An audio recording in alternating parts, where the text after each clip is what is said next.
Here is how to install MetaMask on Google Chrome, step by step. First, open Google Chrome on your computer and go to the official site, metamask.io. Click Get MetaMask. It'll open up this page. Click Add to Chrome. Add extension. MetaMask will now install and appear as a fox icon in your browser toolbar. Once it opens, click Get Started.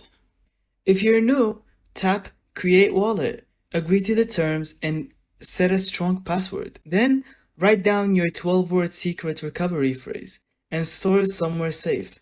This is the only way to recover your wallet. Confirm your phrase and your MetaMask wallet is ready to use.